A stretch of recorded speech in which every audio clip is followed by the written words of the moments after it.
My name is Lena Morgan, and I'm 29 years old.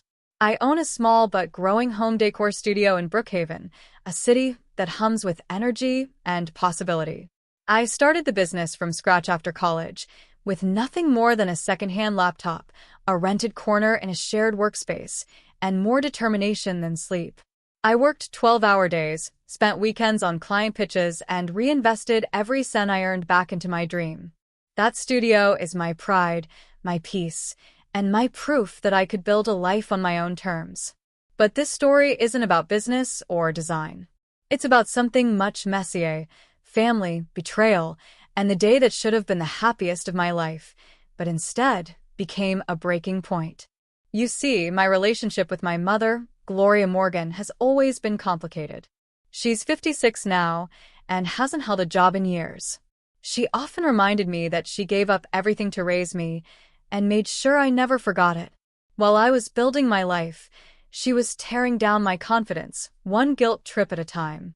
Despite that, I paid her bills. I covered her grocery expenses. I sent her money, not out of guilt, but out of love. Because no matter how twisted things got, she was still my mom. And some part of me kept hoping that one day, maybe she'd change. Maybe she'd finally see me not as her responsibility, not as her debt, but as her daughter. Then I met Ethan Walker. He's 31, thoughtful, calm, and grounded, the kind of man who listens even when you don't know how to explain what's on your heart. We met 4 years ago, and from our first conversation, I felt like I could finally exhale. He never tried to fix me. He just stood beside me, steady and kind. When he proposed last spring, I cried, not just because I loved him, but because for the first time, I felt safe. We spent months planning our wedding. I picked a rooftop garden venue in downtown Brookhaven. It had glass panels, string lights, and a view that made the whole city look like it was blessing us from below. Everything was perfect, until it wasn't. The morning of my wedding, I woke up before the alarm, heart fluttering like the soft hum of a violin string. Sunlight was peeking through the hotel curtains, and everything felt dreamlike, calm, warm, full of promise. I stood in front of the mirror, wearing a silk robe that my best friend had given me at my bridal shower. My hair was pinned up loosely, and soft music played from a Bluetooth speaker in the background. The makeup artist and stylist were chatting quietly while getting me ready, and I remember thinking, this is it. Today, everything changes. I didn't know how right I was. The bridal suite was elegant, white orchids in the corner, champagne chilling in a silver bucket, my dress hanging by the window like it belonged in a fairy tale. The rooftop venue just one floor up was waiting, bathed in golden light. And then, the door creaked open. My mother, Gloria, stepped in without knocking. She was dressed in a navy blue gown, makeup flawless, expression unreadable. The room fell silent, and my stylist quickly excused herself, sensing tension. "Can we talk?" she asked, her voice low and cool. I nodded slowly, unsure what to expect but already bracing myself. Gloria moved with slow, practiced elegance, crossing her legs like she was about to deliver a lecture instead of share a moment with her daughter on her wedding day. "I've done a lot for you, Lena," she began. Her tone was smooth but sharp, like a knife wrapped in velvet. "More than you'll ever understand. I gave up my dreams, my life." I didn't respond. I'd heard this before, countless times. "You're about to marry into comfort. Your studio is doing well. So now, it's your turn to give back." I blinked. "What are you talking about?" "I want $45,000, she said plainly. "Call it repayment. A thank you for everything I've done." I froze. "You're asking me for money? On my wedding day?" She didn't even flinch. "It's the least you can do. You wouldn't be standing here if it weren't for me." My heart sank. I felt the color drain from my face. "I'm not giving you that money, Mom," I said softly but firmly. "I'm not buying your love. Not today, not ever." What happened next happened fast, but I remember every second with painful clarity. Her hand flew up and slapped me across the face, hard. It wasn't just a slap. It was a decade of resentment, control, and bitterness compressed into one loud crack across my cheek. I didn't cry. I didn't yell. I just sat there, stunned. My skin stung, but it was my heart that felt like it had been hit the hardest. She stood up, adjusted her dress like nothing had happened, and said coldly, "If you won't give me what I deserve, then maybe Ethan deserves to know the truth about you." I stared at her. What truth? "You'll see," she muttered, and then walked out, closing the door behind her. I sat motionless, mascara slightly smudged, lipstick faded, my reflection in the mirror a blur of shock and disbelief. My wedding day had just cracked open, and the fall hadn't even begun yet. I sat still for a full minute after she left. The door had clicked shut behind her, but her words echoed louder than ever in my head. "Maybe Ethan deserves to know the truth about you." What truth? There wasn't anything to reveal. I had no secrets, no hidden scandals, nothing that would justify her threats, just years of silently enduring her control and emotional manipulation. My cheek still burned from the slap, but deeper than that was the hollow feeling spreading through my chest. I tried to gather myself. I picked up the compact mirror and attempted to reapply my lipstick. My hand trembled, the tip of the stick breaking off. I reached for a tissue and tried again, swallowing the lump rising in my throat. I wasn't going to let her ruin this. Not this day. But I underestimated just how far my mother was willing to go. A few minutes later, a friend rushed into the bridal suite. Her face was pale, her eyes wide. "Lena," she said, almost whispering, "something's going on outside. Your mom. She's saying things about you." My stomach dropped. I stood up slowly and stepped out into the hallway. The soft sounds of music and laughter from the venue above had changed. Now there were murmurs, low gasps, the unmistakable shift of a crowd turning from joy to confusion. And then I heard her voice. "Ask her about her past." Gloria shouted from across the rooftop. "Ask her who she's really been with. You all think she's clean? Think again." People were frozen in place. Guests, relatives, friends, some stunned, some looking around awkwardly, others whispering. Every pair of eyes turned toward me as I stepped into view. It felt like time stopped, like my feet were glued to the floor. I stood there, unable to move, the heat of embarrassment creeping up my neck, the shame not of what she said, but of the scene she had made, of the ruin she had dragged across a day I had dreamed about for years. My mother wasn't whispering these things. She was shouting, throwing words into the air like weapons, hoping one might land and shatter my world. And then, from across the crowd, Ethan appeared. He walked quickly but calmly, pushing past a few startled guests until he reached me. His eyes locked onto mine. I expected to see panic, anger, anything. But he looked at me with nothing but certainty. He slipped his arm gently around my shoulder, turned to face the crowd, and said loudly, clearly, "Enough." The murmurs died instantly. The rooftop went silent. "I know Lena," Ethan said. "I know everything about her. And I trust her with my life." Gloria tried to interrupt, her voice rising again, but Ethan raised his voice just enough to silence her. "You want to talk about the past? Let's talk about how you've taken money from her for years. Let's talk about how you've tried to control her with guilt and threats.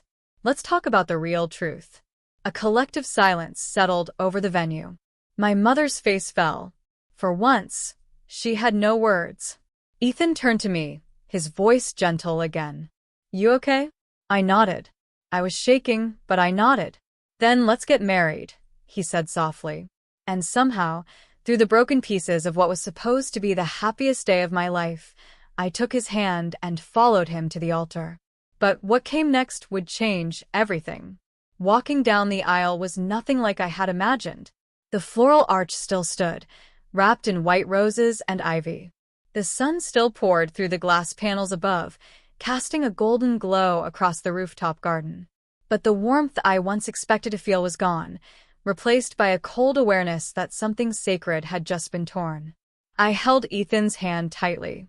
It wasn't trembling, but mine was. His grip was steady, like an anchor keeping me from drifting into the chaos that had just unfolded. I didn't look at the guests. I couldn't. Some were still staring, others whispering. A few looked away, embarrassed, not for me, but for my mother. If I had made eye contact with even one sympathetic face, I think I might have crumbled. The officiant began speaking, but his voice felt distant, muffled behind the weight pressing against my chest. I heard the words, honor, commitment, forever, but they floated past me like leaves on wind. My mind was split between two timelines, the little girl who had once begged for her mother's approval, and the woman now standing on this rooftop with a bruised heart and a vow to never beg again. When it came time for our vows, Ethan looked at me with a softness that broke through the fog in my head. His voice didn't shake. Not once. I choose you, he said. Not just when life is beautiful, but even when it's falling apart. I've seen all sides of you, Lena, and I still choose you. I almost broke. My voice was quiet when I responded, but it held. I choose you too.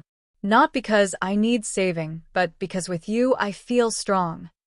The crowd clapped softly. A few people wiped their eyes. But there was a weight over the room that couldn't be ignored, the kind that settles after a storm when everything looks the same, but nothing feels like it was. Still, we were married. After the ceremony, we kept the reception short. The air was stiff. Some guests left early. Others gave quiet hugs and whispered, "You're so brave," or, "I'm sorry that happened." I just nodded, offering faint smiles in return. I had no more energy to perform gratitude. Gloria was gone. She hadn't stayed for the vows. She hadn't tried to explain herself. She simply vanished after Ethan's speech, like a ghost that had done its haunting and slipped into the walls again. Part of me was relieved. Another part of me was terrified, because my mother never just walks away. She waits and strikes harder when you least expect it. The next morning, I woke up in a quiet hotel room with the city of Brookhaven spread out beneath the wide glass windows. Sunlight poured in, soft and gold, but I didn't feel warm. My eyes were swollen from crying, not during the ceremony, not in front of anyone, but later, after I had finally been alone. The moment the door clicked shut behind Ethan and me the night before, everything I had been holding in came loose like a dam breaking. I stared out at the skyline, the very city I had built my life in, and wondered what I was supposed to feel now. Grateful that I still got married? Angry that my own mother tried to ruin it? Empty? Numb? I didn't know.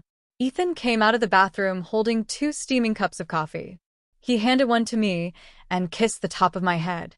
He didn't say anything at first, just sat beside me in the window's glow. "You were amazing yesterday," he said softly. "I didn't feel amazing," I whispered. "Well, you were. You stood your ground, and I'm proud of you." I looked at him, tears blurring the edges of his face. "I don't think I can keep her in my life anymore." He nodded, no hesitation, no surprise. Just quiet agreement. "You don't have to," he said. "Not anymore." That's when I broke down for real. Everything I'd buried over the years, the hurt, the confusion, the constant guilt, rose to the surface. The birthdays ruined by guilt trips, the silent treatments, the financial manipulation, the always conditional love. I had bent myself in every direction just trying to be enough. "I've given her everything," I said through shaky breaths, "and it's never been enough. She always wants more." Ethan wrapped his arms around me without saying a word. Then he said something I'll never forget. "Then it's time you take something back." Those words didn't leave me for days. They followed me through our first week of marriage, through the silence after the storm, through every morning I woke up wondering what I was supposed to do next. Until one evening, I picked up my laptop and opened my online banking history. And that's where I found the beginning of something I hadn't fully allowed myself to see before. The trail. The proof. The theft. It started with a simple curiosity, something Ethan had gently suggested. "You've been sending her money for years. Do you even know how much it adds up to?" I thought I had a general idea. A few hundred here, a few thousand there. Groceries, utility bills, emergency dental work that never had a follow-up. But when I opened my bank statements and really began looking line by line, account by account, I realized I had barely scratched the surface.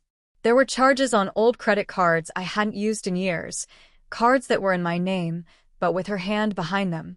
Withdrawals I never authorized from joint accounts I forgot existed.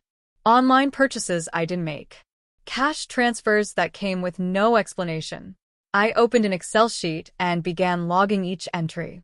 It took hours, then days. And by the end of it, the total amount Gloria had taken or spent under my name, some asked for, most stolen, was just over $30,000. $30,000. My breath caught when I saw the final number. It wasn't just about the money anymore. It was the pattern, the quiet erosion of my boundaries. The way she had trained me to say yes, to not question, to feel guilty for even hesitating. And all along, I thought I was being generous. I thought I was being a good daughter.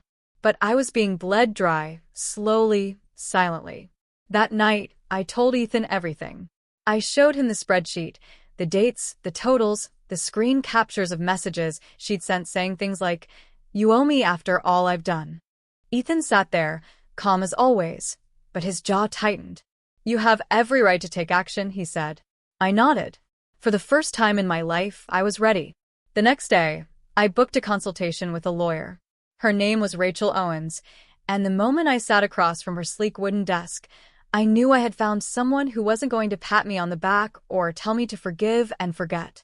Rachel wore a navy blazer, a messy bun, and a look in her eyes that said, "I don't lose easily." She reviewed the files, the statements, the screenshots. She listened to my story without interruption. When I finished, she leaned back in her chair and said, "This is a strong case for financial exploitation." My heart raced. "It won't be easy emotionally," she added, "but legally, you have every ground to proceed. Especially since your mother has no verifiable income and has been living off your support." I didn't hesitate. "I don't want revenge," I said. "I just want peace. I want my life back." Rachel gave a small, knowing smile. "Then let's take the first step." And with a swipe of her pen across the paperwork, I did something I never thought I'd be brave enough to do. I stood up for myself. Legally. Publicly. Finally. Filing the case felt like exhaling after holding my breath for years. It wasn't dramatic. There were no fireworks. No music swelled in the background. Just quiet clicks of Rachel's keyboard, a few printed forms, and a signature line where I wrote my name with a trembling hand and a steady heart. Lena Morgan versus Gloria Morgan. It looked surreal in writing. My name against hers. But it wasn't about revenge. It was about boundaries, about truth, about finally choosing myself. Rachel explained everything clearly. She would file under financial exploitation and unauthorized use of funds, backed by hard evidence. Bank statements. Copies of wire transfers. Credit card transactions. And, perhaps most damaging, a voice recording from a voicemail Gloria had left a year earlier, where she said plainly, "Don't act like I'm stealing. I deserve this money for everything I gave up for you." That voicemail was the final piece. Rachel said, "With this, we're not just painting a picture. We're presenting facts. And judges respect facts." Ethan was with me through every step. He paid the legal fees without a second thought, came to the meetings, held my hand while I recounted memories I had tried so hard to suppress. He didn't interrupt, didn't push, he just listened. Completely. Patiently. The days after filing were oddly quiet. No immediate response. No threats. No phone calls. Until one afternoon, my phone buzzed. A voicemail.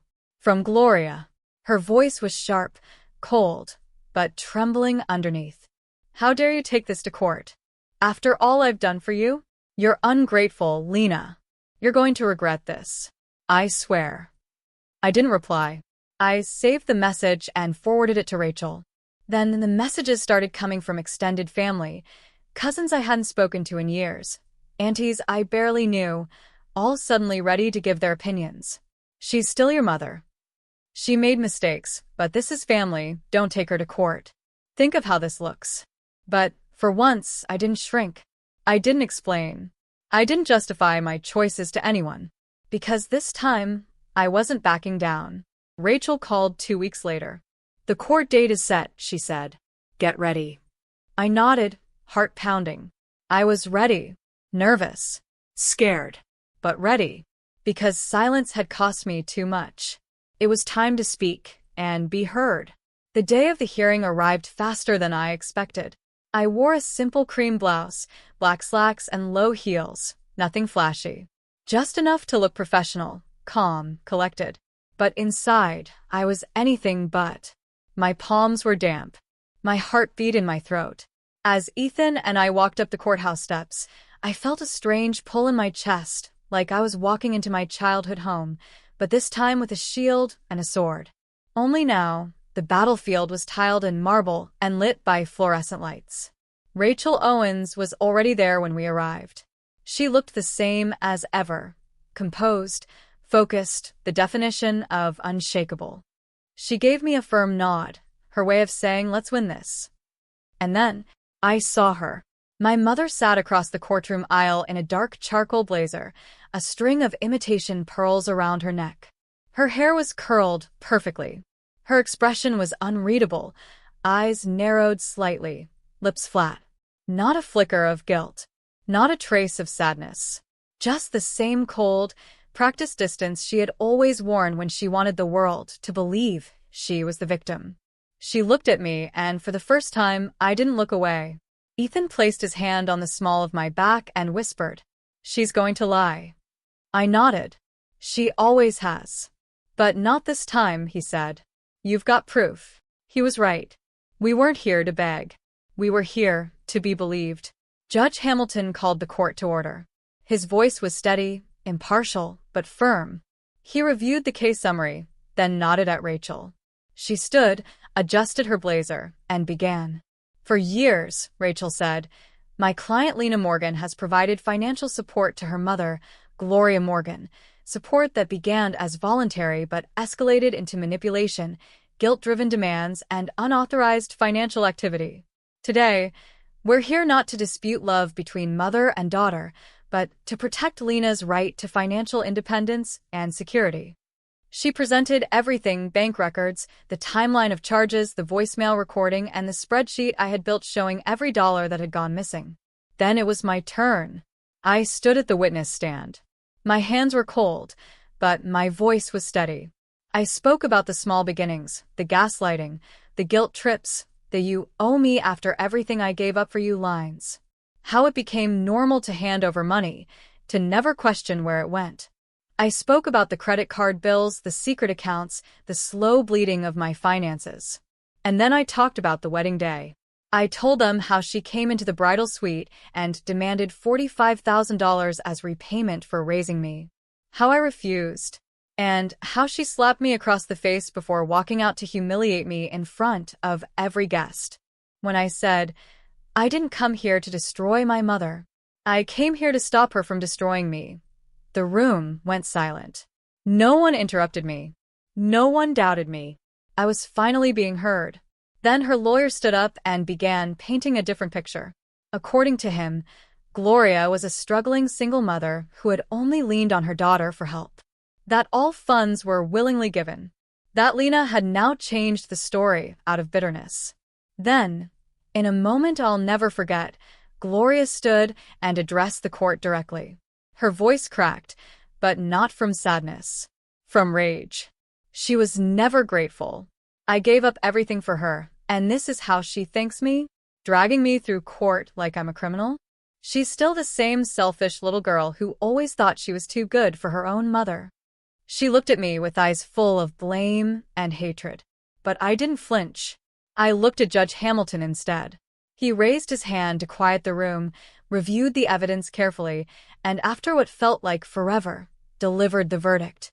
Based on financial records, testimony, and the defendant's own statements, the court finds in favor of the plaintiff, Lena Morgan.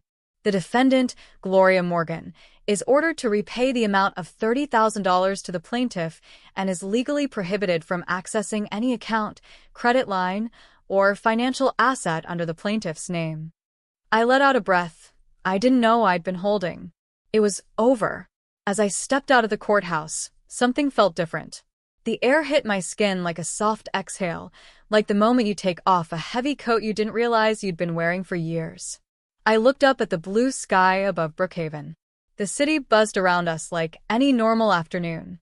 Cars honked in the distance, footsteps echoed on the courthouse steps, and life carried on as if nothing earth-shattering had happened inside that quiet courtroom. But for me, everything had changed. Ethan reached for my hand and smiled. "You did it." I turned to him and said something that came from the deepest part of me. "No, we did it." But even as I said it, I could feel something still aching inside me. Winning in court hadn't erased the years of damage. It didn't give me back the childhood I had lost, or the nights I'd cried silently into a pillow wondering what I had done wrong. It didn't erase the slap across the face, or the words she shouted in front of people who were supposed to celebrate me. But it gave me something else. Something more powerful. It gave me permission to walk away. That week, I blocked Gloria's number, removed her from my emergency contacts, and cleared her name from any financial document she had ever appeared on. I went through every file, every app, every backup login, and took back control. A few relatives still tried to meddle. "She's your mother. She must have been desperate. You should talk to her. At least once." But I didn't reply, because I had learned something that took me nearly 3 decades to understand. Desperation doesn't excuse cruelty, and blood doesn't give anyone the right to break you. I didn't owe anyone an explanation. I didn't need anyone's permission to choose peace. And for the first time in my life, I wasn't running from my past. I was walking toward my future. We didn't go on a honeymoon right away. The wedding, and everything that followed, had drained us emotionally. So instead of traveling, Ethan and I stayed in our apartment and focused on making it truly feel like home. We painted the walls soft gray and muted blue. We replaced the old kitchen stools with ones I had dreamed about since college. I filled the place with plants and candles and soft throws I'd always told myself I didn't deserve until things settled down. But now things were settling. There was no more yelling, no more guilt-tripping phone calls, no surprise financial emergencies. Just us. Ethan never once told me to reconsider. He never said, "But she's your mom." He understood. Completely. Quietly. And that kind of support? It rebuilt me. A few weeks after the court ruling, just as the dust began to settle and I started breathing like myself again, a letter arrived. No return address. Just my name, handwritten on the front of a plain white envelope in pen I recognized instantly. My mother's handwriting. I stood there at the kitchen counter for several minutes, just staring at it. My hands turned cold. My mind raced with every possibility, an apology, a final goodbye, or maybe something darker. Ethan saw me holding it and walked over. "Do you want me to open it?" he asked. I shook my head. "No, I need to know what she says." I opened it slowly, carefully unfolding the paper inside. But as I read the first line, my hope evaporated. There was no apology, no accountability, just more of the same venom I'd grown up with. "You humiliated me in front of the world. You made me look like a criminal for loving you. You destroyed our family name." And then, the final line, "You'll regret this someday, when no one's left to love you." I didn't cry. I didn't get angry. I didn't even feel surprised. I folded the letter, walked to the kitchen trash can, and dropped it inside without a word. Then I returned to the dining table, where a fresh sketch of a summer curtain set for a client was half finished. And I smiled, because that letter, cruel as it was, proved what I had already known deep down. She hadn't changed, and I had made the right decision. That night, I told Ethan about the letter. He didn't say much, just pulled me into his arms and whispered, "You don't need her to be whole." And he was right. I wasn't broken anymore. I wasn't the girl in the bridal suite, stunned and shaking after a slap. I wasn't the daughter who gave and gave, hoping to finally be enough. I was Lena Morgan, Strong. Free. and finally fully myself. And that, more than revenge, more than the court ruling, more than anything, was the best kind of ending I could have asked for. Not bitterness. Not hatred. Just peace. The kind of peace you don't beg for. The kind you fight for. And I had won. Thank you so much for watching the story. If it touched your heart, please take a moment to like the video. We'd love to hear your thoughts. Leave a comment and share your experience. And if you enjoy powerful true stories like this, don't forget to subscribe to the channel for more. Your support means everything.